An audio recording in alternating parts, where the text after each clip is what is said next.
사상 초유의 코로나19 팬데믹 속에서 2020년 우리나라는 커다란 위기에 직면했습니다. 한 번도 경험해보지 못한 이 상황 속에서 우리나라 경제 분야에서는 다양한 일들이 일어났습니다.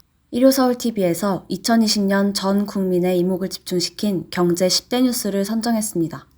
12. 백신 개발 성공한 글로벌 제약사들. 글로벌 제약사인 모더나, 화이자, 얀센, 아스트라제네카에서 코로나19 백신 개발에 성공했습니다. 세계 각국은 서둘러 백신 계약에 나서고 있습니다. 영국, 미국 등 이미 백신 접종을 시작한 국가들도 있습니다. 9위. 영끌 부동산 투자 열풍. 우리나라 가계부채가 지난 9월 말을 기준으로 사상 처음으로 GDP 1918조 800억 원 규모를 뛰어넘었습니다. 현상 유지에 그치는 소득에 반해 코로나 생활자금과 영혼까지 끌어모은 부동산 투자, 빚져서 주식 투자가 가계부채의 원인이 되자 정부는 대출 규제를 도입하기까지 했습니다. 8위. 비트코인 열풍. 코로나19 사태 속 21세기형 금으로 급부상했던 비트코인이 침체기를 지나 재도약의 기회를 엿보고 있습니다. 특히 이달에는 역대 최고가를 갱신했고 미국 최대 암호화폐 거래소가 상장을 추진한다는 소식도 전해지고 있습니다. 7위. 탈원전 경제성 감사와 최재형. 지난 11월 중순 최재형 감사원장이 월성원전 1호기 감사 과정과 관련해 직권남용, 허위 공문서 작성 등 혐의를 받아 검찰 수사에 들어갔습니다. 감사원은 옵티머스 사태와 관련해서도 금융감독원의 관리감독이 적절했는지 감사하기로 했는데요. 여권 인사 개입 의혹이 제기된 사안인 만큼 여권과의 갈등이 재현될 것이란 전망입니다. 6위. 정의선 현대차 회장 취임.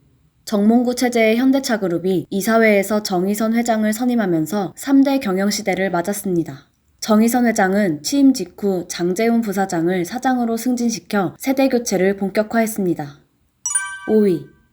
코로나 위기 속 배달시장 급팽창.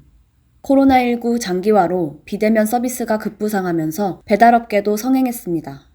쿠팡 배달의 민족은 물론 다이소 올리브영 등 생활 편의점에서도 배달업계에 도전장을 내밀었습니다. 4위. 대한항공 조연아 조원태 경영 싸움.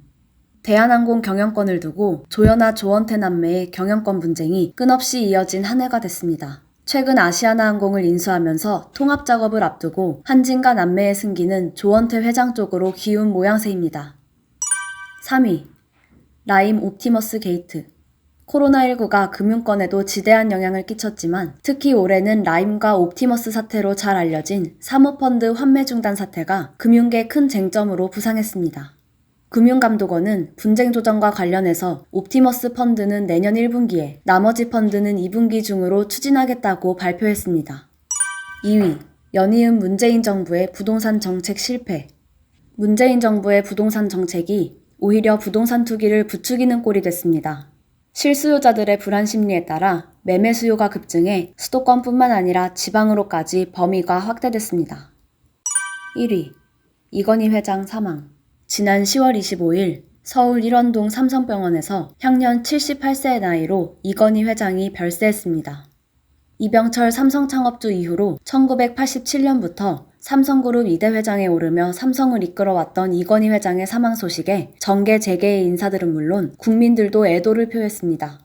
한편 이건희 회장의 상속세는 주식에서만 11조 300여억 원이고 부동산 등 상속세까지 포함하면 12조 원대에 이를 전망입니다. 이는 삼성전자의 지난 3분기 영업이익과 맞먹는 수준으로 역대 최대 규모입니다. 일요서울TV 신수정입니다.